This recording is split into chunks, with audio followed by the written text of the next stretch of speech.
you all so much for being here. I want to especially thank the speakers who are standing behind me, who are going to be laying out the destruction that Donald Trump, Elon Musk, and the Department of Greed and Ego have been wreaking. Today, you're going to hear from a former Social Security Administration employee, a family that directly benefits from Head Start, a labor leader, and a public health official. We have known for some time about the Trump administration's threats to shutter agencies. And here in Seattle, we are experiencing this real time. Just this week, Trump abruptly closed the Seattle regional office of the Department of Health and Human Services, resulting in the termination of hundreds of employees. The Region 10 Head Start office, which serves Washington, Idaho, Oregon, and Alaska, was closed, and employees were placed on administrative leave without the opportunity even to get the personal items that were in their desks. Head Start is a federally funded preschool program for low-income kids and families that for decades has been serving our most vulnerable kids, kids who are experiencing homelessness, kids with disabilities. Also this last week, the Seattle Social Security Regional Office was given notice that it will close in June and that 200 employees will be fired. Let me be clear, without them, the Social Security Administration for this region will not be able to function. This is Russ Vought and Trump's Project 2025 plan, gutting these agencies functionally and traumatizing the employees. What is critically important about these closures is both that hundreds of public servants are losing their jobs and dealing with the uncertainty of how to take care of their families, and that these closures and job losses will directly affect people who will face considerable barriers to accessing services now. Every day, I am hearing the real and palpable fear of what this means for everyday Americans. Many federal workers have shared their stories directly with my office, and they have told me they're terrified to speak up publicly because they fear retribution from Donald Trump and the richest unelected billionaire in the world, Shadow President Elon Musk. Who could blame them? This administration has literally been disappearing people off our streets. It has been working to criminalize free speech. It is targeting colleges and universities across the country, including our very own University of Washington. But people are coming up to me and approaching me just as I'm traveling. Just this week, a woman came up to me in the airport in tears. She told me that her husband is a 30-year veteran and she has stage 4 cancer, and the care that she has been getting is now frozen. She kept asking me, how can this be happening in America?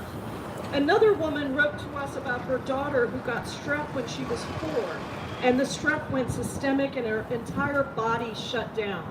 Her hospital bill for the first month of her 9-month hospital stay was over $1 million. And the only reason her daughter was able to get this care is because Washington State allows you to enroll in Medicaid retroactively.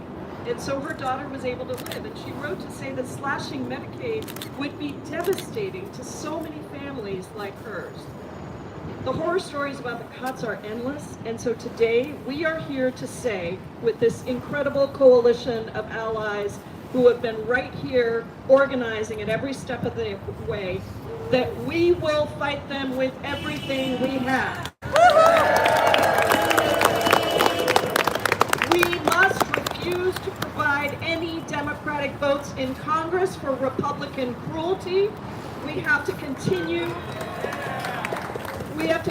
to speak up for our neighbors and our friends who have lost their jobs, and for the families and communities that depend on the vital services offered by the federal government. We need to make sure that America understands the destruction that Trump, Musk, and Republicans are causing, and push our Republican colleagues in Congress to stand up for their constituents. Because let me be very clear about this. Seniors who depend on Social Security and Medicare are in every district and every state across the country. That's right. Pregnant women, vulnerable communities, and folks with disabilities who depend on Medicaid are in every state. And if Republicans slash Medicaid by at least $880 billion, as their budget resolution indicates they would, it is actually red states that have the most to lose. The pain to people across the country will be twofold. Not only are the programs and benefits they rely on being slashed, but any amount of savings that the government achieves because of these cuts are going to be redirected to $4.5 trillion in tax cuts for the wealthiest billionaires like Elon Musk. That is unacceptable. In the richest country in the world, this is a disgrace. It is a disgrace to thumb your nose at the very civil servants who have dedicated their lives and expertise to advancing research and serving people. It is a disgrace to slash some of the most beloved programs like Social Security and Medicare, which are not entitlements, they are earned benefits. It is a disgrace for the richest country in the world to abolish the Department of Education and cut Head Start programs that serve low-income kids for decades.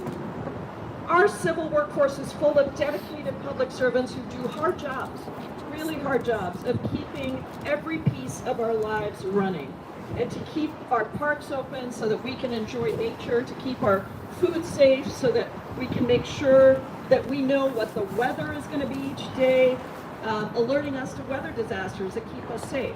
And that's why we're standing together today to fight back.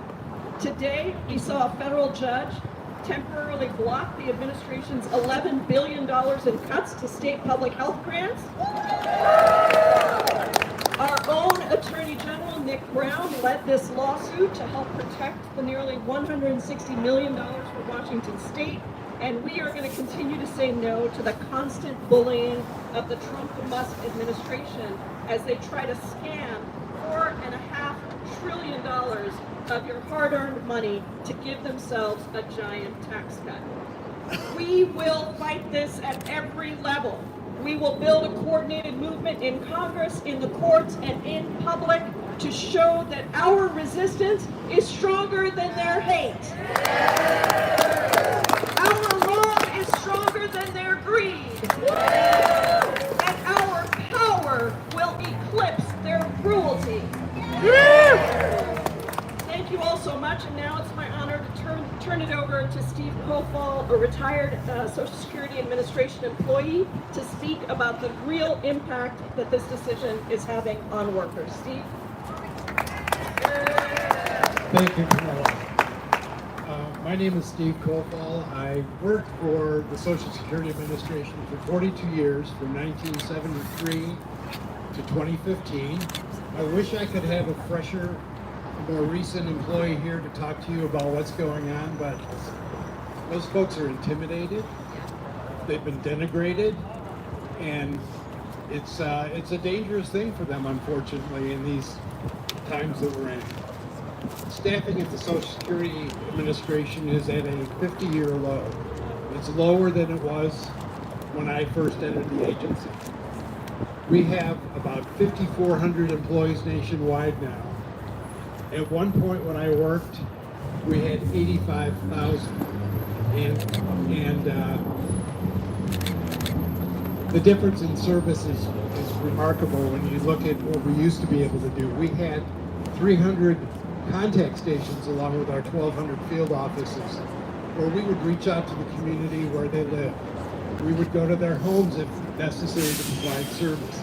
Those things don't happen anymore. And the Doge people now want to cut at least 7% more from Social Security staff.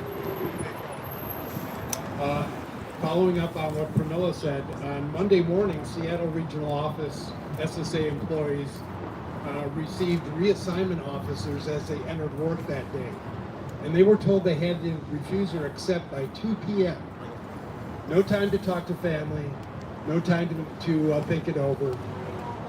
It's totally disrespectful. 60 to 65 of them are expected to take jobs at the Federal Way Phone Center, a phone center that was designed for 145 people. And with these additional staff, they may have as many as 300 workers there in space that was designed for less than half of that. There'll be no privacy for the public, there'll be no privacy for the employees. It's absolutely disrespectful. DOGE intends to eliminate 7,500 government leases across the country. The regional office is one of those. This federal building is also on the list. There are over 1,200 Social Security field offices out of those 7,500 leases. Employees have been told that they must return to the office and not work at home at all, which means that they have to have space in those offices to work. At the same time, DOGE intends to eliminate those leases. What does that mean for people? Where are they going to work if they have no place to work? There are about 1.5 million Washingtonians who receive about $120 billion a month in benefits. This is not just an issue for them, but for their communities, because that money goes right back out to pay for the basic needs of life. And the people who file for disability are in particularly bad shape. There's over 1 million disability applications and appeals pending currently, which is a record. 30,000 people die every year while waiting for a decision on their initial disability claim or their disability appeal. And that's unconscionable. It takes over 800 days on average now for a person who files for disability to get through the initial claim and appeals processes if they have to go to an administrative law judge for a decision. No wonder so many are dying while they wait. Dying with no medical insurance, no income, and really no hope. So I want to thank Pramila for bringing me here to speak to you, and I will turn it over to the next speaker. Thank you so much, Steve. I want to just emphasize that Musk and Trump continue to say that they are not cutting Social Security. Let us be very, very clear that when you cut the regional offices and you fire 200 employees, that is cutting Social Security. Now it's my great honor to introduce Ashley Lejeune, a parent advocate for Head Start. Thank you, Congresswoman Jayapal, for the opportunity to speak today and for your continued commitment to families. I'm truly grateful to be here. My name is Ashley Lejeune, and I'm here not only on behalf of my own family, but for the almost 15,000 families in our community who depend on the vital support Head Start and ECAP provides. My 2.5-year-old twin boys are currently in early Head Start and are set to transition to Head Start after they turn 3 at the end of May. Head Start has been a lifeline for my family, providing not just early education, but support in every facet of our lives. I lost both my grandmother and my mother as a teenager, two of the most important women in my life gone just months apart. Becoming a mother myself was overwhelming and emotional, not just because I was raising twins, but because I was doing it without the support of the women who raised me. I often felt like I didn't know what I was doing. My parenting journey began in a moment of crisis. My twins were born prematurely, and I felt overwhelmed and isolated. Other than my family, I didn't have a community to lean on, and everything was harder because I didn't know where to turn. Whether it's raising children with complex needs, managing the pressures of isolation, or facing limited resources, these challenges are all too common for families across our region.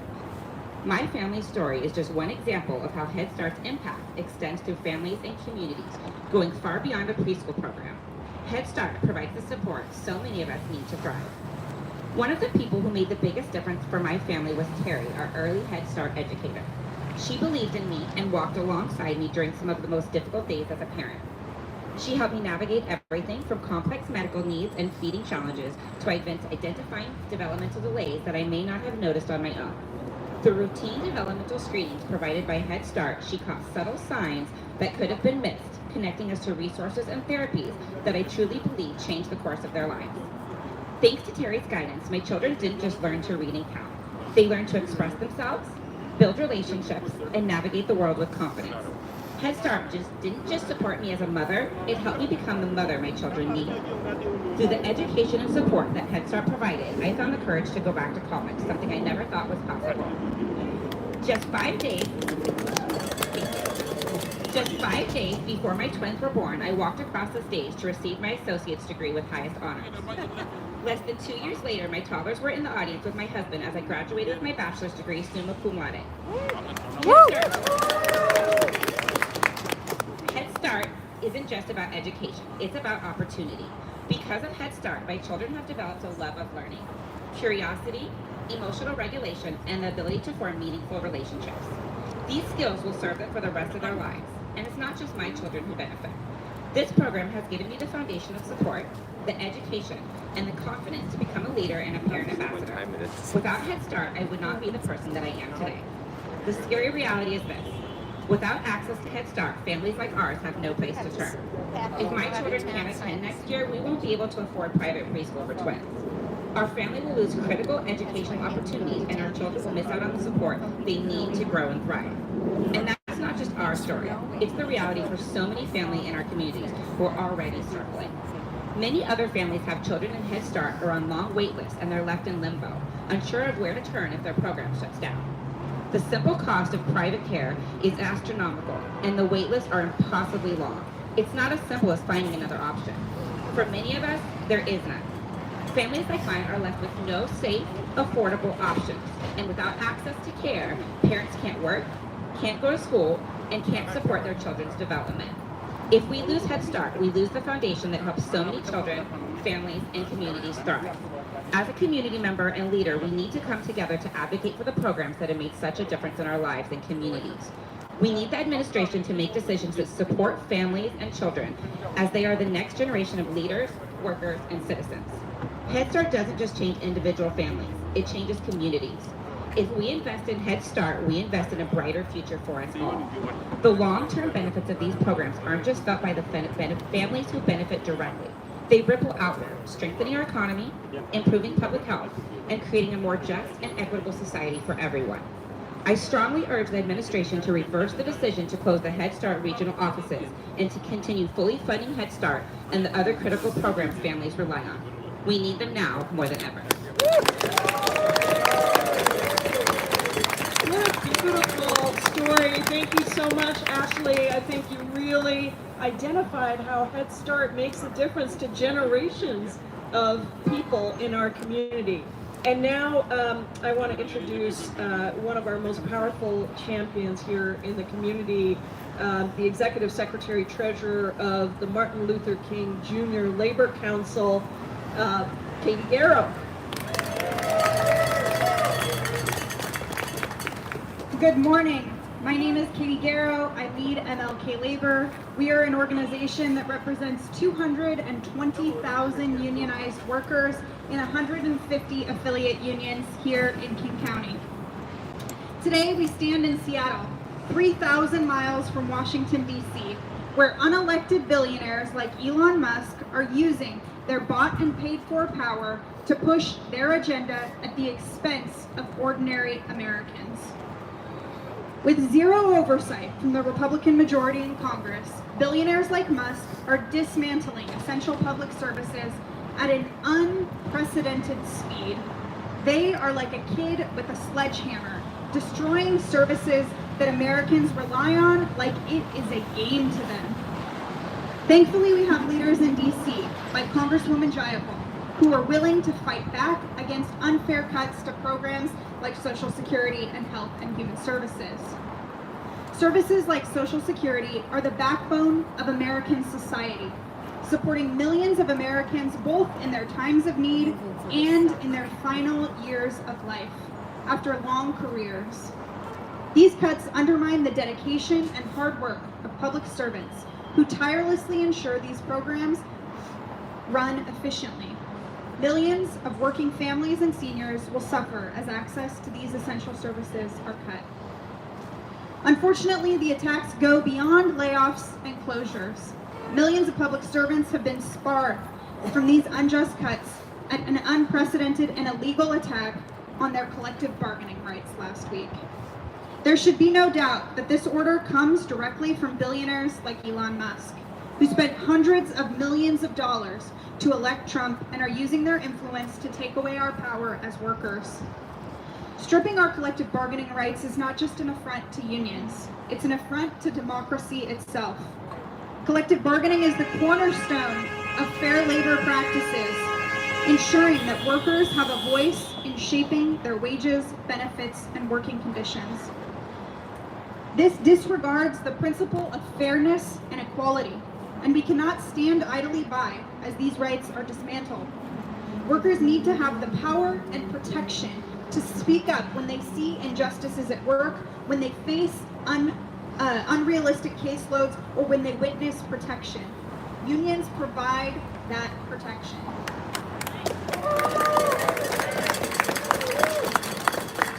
This labor community stands with Congresswoman Jayapal, demanding an end to Musk's reign of terror against public servants. We stand with the thousands of public servants across King County and across America who have been fired because of these erratic and unnecessary cuts. We know the next 2 years are going to be difficult, but we must keep the pressure on. We are already seeing our efforts pay off in places like Wisconsin. Our collective voice can and will make the difference. Thank you. Fantastic. Thank you so much, Katie, Ashley, and Steve. And thank you to this amazing coalition that has been out here every Friday supporting workers that continue to be fired and fighting back against the Trump-Musk administration. And now I'm happy to take some questions if any of our news media have. Where's Adam Smith? Why isn't Adam Smith here today? I'm sure he's probably doing something in his district too. I doubt it. Anybody else? Any questions? Do you know about how many total federal workers in Washington are affected? The question is how many total federal workers in Washington State or in the region? We don't have a total number yet, partly because even these cuts have been really mischaracterized, and it's taken a lot of effort from inside the departments, from our sources that are sharing information with us to know how many workers are affected. I know that my colleagues, when I raised the question of our regional office being closed, my colleagues who had raised it as well directly to the administration were told directly that no field offices for Social Security were being closed. Well, if you close a regional office with 200 people that supports multiple field offices, it means that your phones are not going to be answered. It means there's no technical support on the website. It means people don't have ways that they can get the support they need for the field offices to actually be able to do their work. And the things that have been introduced, like no more in-person visits or requiring in-person visits instead of other ways to get in touch, this makes it really challenging for everybody. The ultimate goal here is to make federal government not work for people. And that has been what has been happening over the years as Republicans continue to try to slash the staffing at agencies. Why does it take so long to get answers from federal agencies? Because the workers have been cut over the years for these agencies. And so the desire, I think, is to actually make it so that government is not able to function, is not efficient, and to try and turn more people against government instead of recognizing that government is the only force capable of providing these services for the most popular programs in the country, whether it's education, Social Security, or Medicare.